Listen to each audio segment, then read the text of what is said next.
जब भी ये हमारे ब्लड फ्लो के रास्ते में ब्लॉकेज बनेगा तो हमें इरेक्शन होना कम हो जाता है। जो लोग इसको ऐसे ही यूज कर लेते हैं बिना ईडी की प्रॉब्लम हुए भी कि आपको हेल्प तो कर रही है आपके इरेक्शन में, बट ये कहीं ना कहीं आपको साइड इफेक्ट्स भी दे रही है।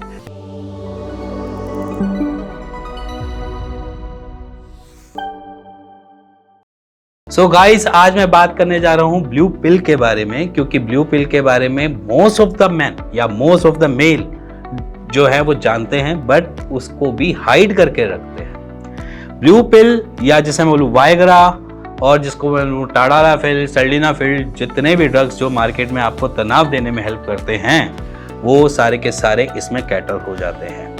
आज उसी के बारे में बात करूंगा कि वो काम कैसे करती है, क्या वो हमें कोई दिक्कत दे सकती है शॉर्ट टर्म में, या फिर थर्ड क्वेश्चन कि क्या वो हमें लॉन्ग टर्म में दिक्कत दे सकती है या नहीं। सो बेसिकली वायग्रा के बारे में बात करूंगा, क्योंकि वायग्रा ऑलमोस्ट सब जना कभी ना कभी लेता जरूर है, ट्राई के लिए या फिर वो सिर्फ और सिर्फ एक जरूरी के लिए या जरूरत के लिए या जिसे मैं बोलूं कि लॉन्ग लास्टिंग के लिए।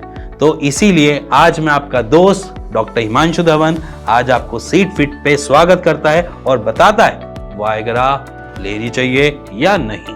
फर्स्ट क्वेश्चन से स्टार्ट करते हैं, कैसे वायग्रा हम पे काम करती है। देखो बेसिकली क्या होता है कि हमारे को अराउजल होने पे हमारे को इरेक्शन आता है। सिंपल है, अगर हम अराउजल फील करेंगे तभी हमें इरेक्शन मिलेगा।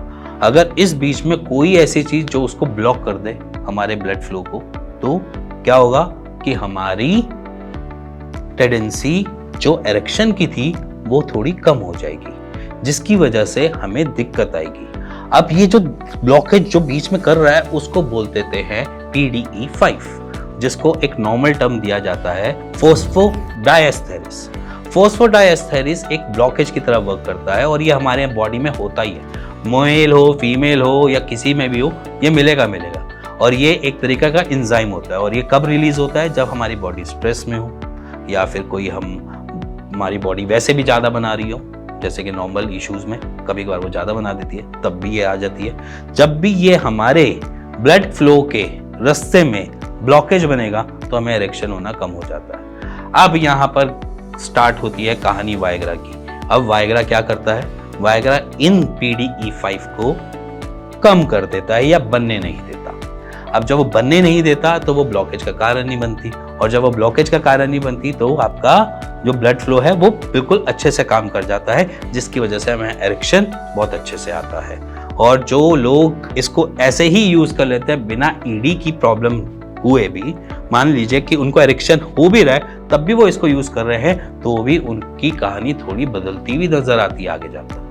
अब वो कैसी कहानी बदलती है वो मैं आगे बताऊंगा, बट सबसे पहले ये समझो कि क्या हमें इसको यूज करना चाहिए या नहीं। तो सो गाइज, अब आपको PDE5 का भी पता चल गया और ये भी पता चल गया कि वायग्रा क्या करती है। सो वायग्रा आज आपको ऐसा लग रहा होगा कि वो तो बहुत अच्छी चीज है, वो हमारे लिए एक सुपर ह्यूमन बन के आई है या एक सुपर पावर बन के आई है, जहां पर हम फेल हो जाते हैं हमारा शरीर, वहां पर वो हमें पावर दे देती है।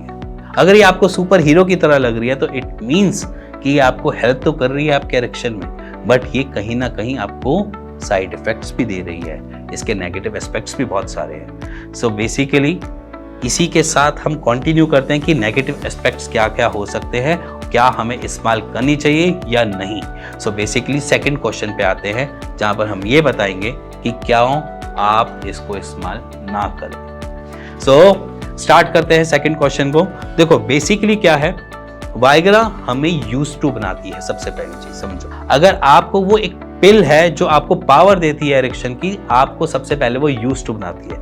चाहे आपने वो 10 mg से चालू किया हो, चाहे वो 5 mg से चालू किया हो, चाहे वो आपने 20 mg से स्टार्ट किया हो। अगर आपने देखा होगा जो बहुत लॉन्ग रन में इन सारी चीज़ों को यूज़ कर रहे हैं, वो आज 10 पे हैं तो वो 20 पे पहुंच गए, 20 वाले हैं जो वो 30 पे पहुंच गए, क्योंकि धीरे धीरे हमारी बॉडी उसको कंट्रोल करना सीख जाती है PDE5 को, जिसकी वजह से हमको यहाँ पर अपने सॉल्ट को बढ़ाना पड़ता है, अपनी mg को बढ़ाना पड़ता है, और जब तक ये mg बढ़ाता रहेगा हमें और दिक्कतों का सामना करना पड़ता है। जैसे कि हमको कभी कभार सुनना बंद हो जाता है, बहुत कॉमन प्रॉब्लम है, बहुत लॉन्ग लास्टिंग प्रॉब्लम रहती है। सुनना बंद और सन की आवाज़ आनी चालू हो जाती है। और ये जो सन की आवाज़ जो होती है ना, ये आपको लाइफ टाइम तक रह सकती है। ठीक है। सेकंड, बहुतों को एक इशू इससे जनरेट हुआ है, वो हुआ है ब्लरी विजन का।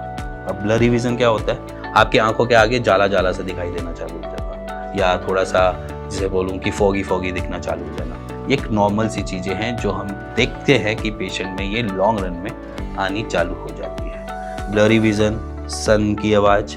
अब शॉर्ट टर्म में तो देखा जाए तो आंखें लाल करना, पूरे शरीर में आपकी दिक्कतें बढ़ाना, जैसे कि हाई ब्लड प्रेशर वाली प्रॉब्लम्स। अब उसके पीछे भी रीज़न समझ लो क्यों होता है। जब PDE5 ऐसे ब्लॉकेज काम करता है तो बहुत जगह हमें प्रोटेक्ट भी करने की कोशिश करता है। अब जब वो बनेगा नहीं या वो काम नहीं करेगा तो क्या होगा कि हमारी पूरी बॉडी में ब्लड का फ्लो तेज होता है। जब हमारी पूरी बॉडी में ब्लड का फ्लो तेज होता है तो वो हमारे हर एक एरिया में जा रहा होता है, चाहे वो आई हो, चाहे वो आपका फुट हो। तो इसी वजह से हम देखते हैं कि पेशेंट को आंखें लाल भी मिलती हैं, पेशेंट को सर दर्द भी मिलता है, और पेशेंट को अलग दिक्कतें भी देखने को मिलती हैं, जहाँ पर रनिंग नोज भी स्टार्ट हो जाता है। तो ये इतनी सारी कॉम्प्लेक्सिटी के साथ हम कब तक चलेंगे? चलो हम इसको झेल भी लें, हम सोचते हैं कि चलो भैया हम इसको कंट्रोल नहीं करते हैं, ये जो हो रहा है होने भी देते हैं। फिर भी आने वाले टाइम में अगर मैं ये बात करूं कि आप जब ब्लड प्रेशर के पेशेंट एज इन 45 में बनने वाले थे, वो आप 35 में बन जाओगे। ये तो फैक्ट है, क्योंकि जब आपने PDE5 को काम ही नहीं करने दिया या बनने ही नहीं दिया तो उसने तो कुछ ना कुछ तो दिखाना है। तो वहाँ पर हम देखते हैं कि हार्ट जो है वो तेज़ी से पंप करना स्टार्ट करता है, और जब वो हार्ट की हम एक्सरसाइज इतनी ज़्यादा करवाते रहेंगे तो बिना किसी एक्सरसाइज के, तो वो हमें दिक्कत दे देता है। तो इसी वजह से बहुत सारे पेशेंट कन्वर्ट होते हैं हाई ब्लड प्रेशर, जो एक मेजर प्रॉब्लम। सो ये सब वायग्रा सुनकर आपको जॉयफुल या रोमांटिक जैसा फील नहीं हो रहा हो, है ना? वो इसलिए क्योंकि ये इतने सारे साइड इफेक्ट्स के साथ आ रहा है ना? तो बेसिकली अब ये शायद आपको थोड़ा कॉम्प्लेक्स लगे, बट मैं थर्ड क्वेश्चन पे जाता हूँ, जो बेसिकली है क्या हमें वायग्रा इस्तेमाल करनी चाहिए या नहीं। अगर आप नॉर्मल हैं, आप फिट एंड फाइन हैं, आपको एरेक्टाइल ढंग से हो रहा है, मॉर्निंग एरेक्शन आ रहा है, नाइट एरेक्शन आ रहा है, तो मेरे हिसाब से आपको रिक्वायरमेंट नहीं है वायग्रा की। और अगर आप अभी तक इसलिए ले रहे थे क्योंकि आपका जो बॉडी है वो अच्छे से परफॉर्म कर पाती है वाइल इंटरकोर्स या वाइड इंसर्शन पे, तो बेसिकली आप उस टाइम अपनी बॉडी को यूज टू बना रहे हैं बेसिकली वायग्रा की।